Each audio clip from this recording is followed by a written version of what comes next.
Assalamualaikum warahmatullahi wabarakatuh. Di sini, kelompok kami akan sedikit menjelaskan tentang dasar hukum pendidikan Pancasila. Kelompok kami terdiri dari 2 anggota. Yang pertama ada Faiz Haid Arkan Purnomo, dan yang kedua dengan saya sendiri, Utari Anggita Briliani. Tujuan umumnya untuk memberikan pengetahuan dan kemampuan dasar kepada mahasiswa mengenai hubungan antar warga negara dan negara, serta pendidikan pendahuluan bela negara atau PPBN agar menjadi warga negara yang diandalkan oleh bangsa dan negara. Pendidikan Pancasila adalah sebagai sumber hak dasar nasional, artinya menjadi landasan bagi penyusunan peraturan perundang-undangan, misalnya pada Undang-Undang Dasar, ketetapan MPR, Undang-Undang, peraturan pemerintah pengganti Undang-Undang, peraturan pemerintah, keputusan Presiden, dan peraturan daerah. Latar belakang. Ada 25 peristiwa sejarah di Indonesia yang wajib diketahui dari masa sebelum Orde Baru dan sesudah Orde Baru. Yang pertama, kedatangan bangsa Eropa. Belanda baru datang ke Banten pada 1596 dalam ekspedisi Cornelis de Houtman. Mereka membawa banyak rempah-rempah ke Belanda. Pada tahun 1602, terbentuklah VOC yang kemudian mengambil alih kekuasaan Portugis. Yang kedua, lahirnya Budi Utomo pada tahun 1908. Masih dalam masa penjajahan Belanda, lahirlah organisasi Budi Utomo pada 20 Mei 1908. Budi Utomo didirikan beberapa mahasiswa Stovia atau sekolah kedokteran di Jawa.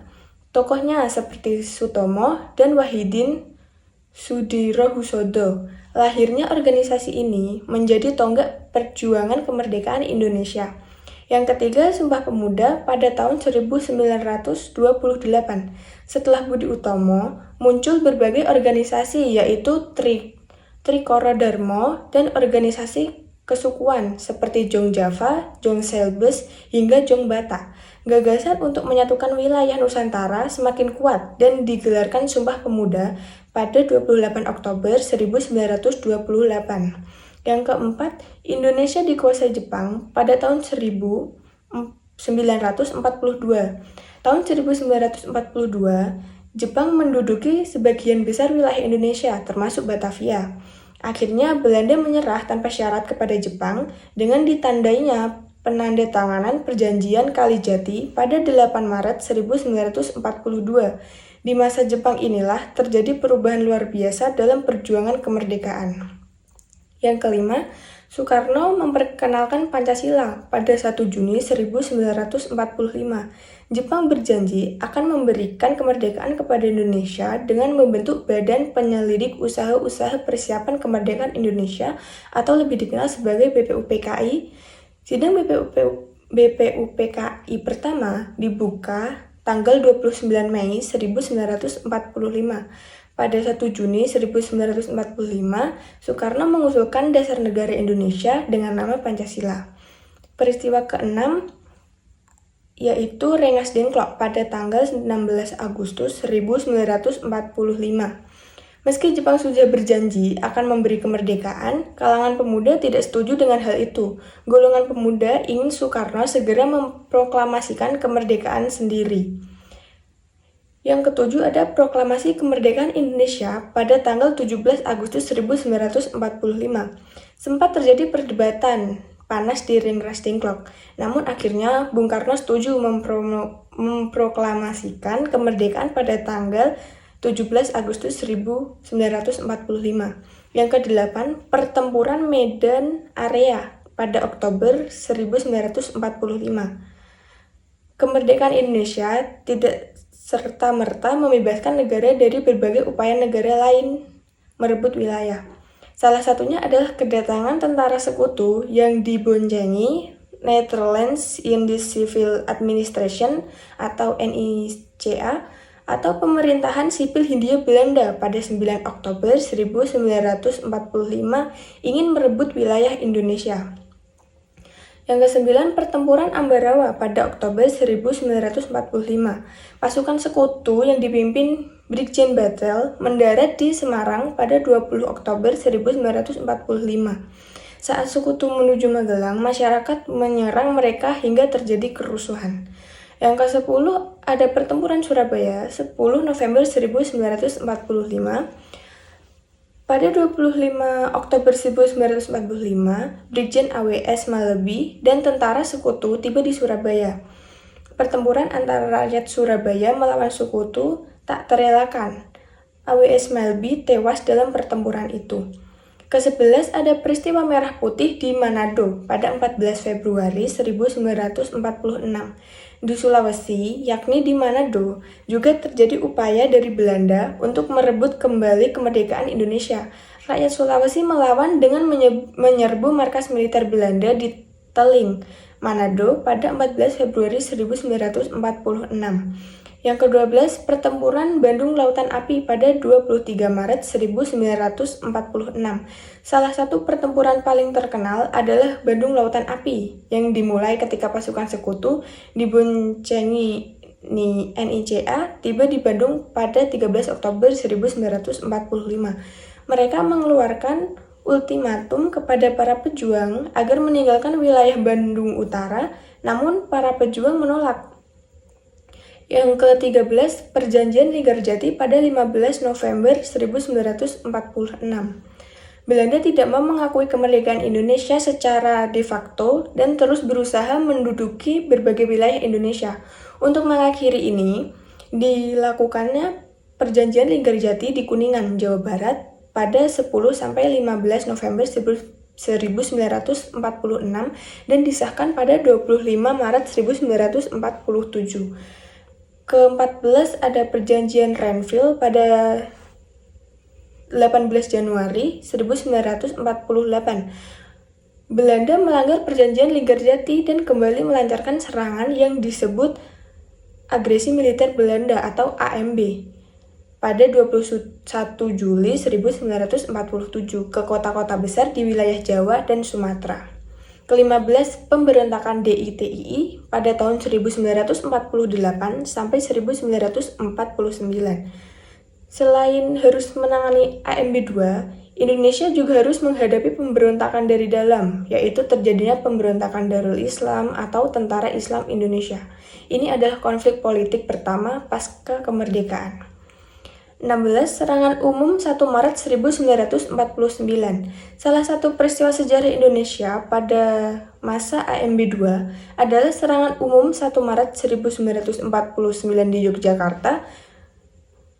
Pada 1 Maret, Gabungan Tentara dan Laskar Indonesia melakukan serangan umum di seluruh penjuru kota Yogyakarta di bawah komando Letkol Soeharto. Yang ke-17, Perundingan Rum Ryan pada 7 Mei 1949. AMB2 yang dilakukan Belanda ini dikecam dunia internasional. Belanda bersedia kembali mengadakan perundingan. Perundingan inilah yang disebut Perjanjian Rum Ryan. Ke-18 ada Konferensi Meja Bundar pada tanggal 2 November 1949. Menindaklanjuti Perundingan Rum Ryan, maka digelar Konferensi Meja Bundar pada 23 Agustus hingga 2 November 1949 di Den Haag, Belanda. Konferensi ini membahas penyerahan kedaulatan Indonesia hingga penarikan tentara Belanda. Ke-19, Belanda mengakui kedaulatan rakyat Indonesia. Belanda secara resmi mengakui kedaulatan Indonesia pada 27 Desember 1949. Pengakuan kedaulatan Indonesia dilakukan di Amsterdam dan Indonesia. Ke-20, Dekret Presiden 5 Juli 1959.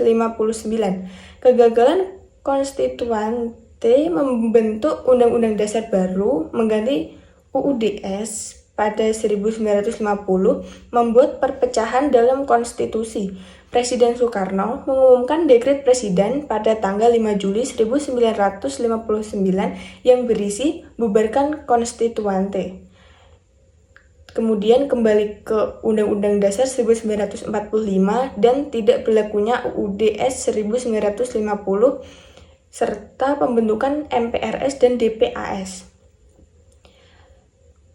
21. Peristiwa G30 SPKI pada tahun 1965. Dalam peristiwa G30 SPKI, terjadi penculikan dan pembunuhan pada para jenderal TNI Angkatan Darat, Partai Komunis Indonesia atau PKI, dan pasukan Cakrabirawa dianggap bertanggung jawab. Hal ini dilakukan atas isu pembentukan Dewan Jenderal untuk menggulingkan Soekarno. 22 ada Super Semar pada tahun 1966. Setelah peristiwa G30 SPKI, kondisi politik bergejolak dan berdampak ke semua bidang. Hal ini membuat Presiden Soekarno lengser. Salah satu kontroversi adalah adanya surat perintah 11 Maret atau Super Semar yang dilakukan Presiden Soekarno pada 11 Maret 1966. Yang ke-23 ada peristiwa Malari pada tahun 1974. Peristiwa Malari atau Malapetaka 15 Januari terjadi pada 15 Januari 1974. Ribuan mahasiswa dari berbagai perguruan tinggi di Jakarta berdemonstrasi karena kebijakan Soeharto dianggap terlalu berpihak pada investasi asing. Yang ke-24, kerusuhan Mei 98 pada tahun 1998. Meski perkembangan ekonomi di masa Soeharto cukup pesat, terjadi banyak praktik korupsi, kolusi, dan nepotisme di pemerintahan. Krisis ekonomi pun datang dan memperburuk situasi politik. Yang terakhir ada peristiwa sejarah masa reformasi. Berakhirnya Orde Baru memunculkan era reformasi. Masyarakat kemudian menginginkan agar dilakukannya pemilu yang adil. Maka digelar pemilu pertama di era reformasi pada 1999. Kemudian hakikat pendidikan. Yang pertama, yaitu untuk menjamin kelangsungan hidup generasi penerus secara berguna dan juga bermakna. Dan kedua, memiliki wawasan kesadaran bernegara untuk bela negara dan memiliki pola pikir, pola sikap, dan perilaku sebagai pola tindak yang cinta tanah air dan berdasarkan Pancasila. Kemudian ada dasar pemikiran Pancasila. Yang pertama yaitu jiwa patriotik. Dengan memiliki jiwa patriotik dalam Pancasila, setiap warga negara diharapkan dapat menjaga persatuan, kesatuan, dan keutuhan Indonesia. Kemudian yang kedua ada rasa cinta tanah air. Tanpa adanya rasa cinta tanah air, akan sulit untuk membangun kesadaran kolektif bahwa kita adalah bagian dari satu bangsa yang memiliki tujuan dan masa depan bersama. Kemudian yang ketiga yaitu semangat kebangsaan. Dengan semangat ini, Pancasila mengajarkan bahwa keberagaman adalah kekuatan bangsa dan harus dijaga serta dimanfaatkan secara positif untuk membangun bangsa yang lebih baik. Yang keempat, yaitu kesetiakawanan sosial. Dengan memiliki kesetiakawanan sosial, Pancasila mengarahkan setiap warga negara untuk tidak egois dalam mengejar kepentingan pribadi, tetapi untuk membangun masyarakat yang lebih adil, di mana kesempatan dan manfaat dapat dinikmati secara merata oleh semua lapisan masyarakat. Yang kelima, yaitu kesadaran pada sejarah bangsa. Kesadaran pada sejarah bangsa dalam Pancasila membantu masyarakat menghindari pengulangan kesalahan masa lalu, serta memperkuat rasa persatuan dan kebangsaan. Kemudian yang keenam, sikap menghargai jasa pahlawan. Menghargai jasa pahlawan merupakan bentuk penghargaan terhadap perjuangan mereka dalam membebaskan bangsa dan penjajahan, serta memperjuangkan nilai-nilai kemerdekaan, persatuan, dan juga keadilan. Kemudian ada kompetensi yang diharapkan untuk membuahkan sikap mental yang cerdas, penuh rasa tanggung jawab yang harus dimiliki oleh setiap warga negara agar mampu melaksanakan tugas dengan baik. Seperti yang pertama yaitu iman dan juga takwa kepada Tuhan Yang Maha Esa dan menghayati nilai-nilai falsafah bangsa. Kemudian yang kedua yaitu berbudi pekerti luhur, berdisiplin dalam bermasyarakat, berbangsa dan juga bernegara. Yang ketiga yaitu rasional, dinamis dan sadar akan hak dan kewajiban sebagai warga negara. Yang keempat yaitu bersifat profesional. Dan yang terakhir yang kelima yaitu aktif memanfaatkan ilmu pengetahuan teknologi dan juga budaya. Sekian presentasi dari kelompok kami tentang dasar hukum Pancasila. Terima kasih.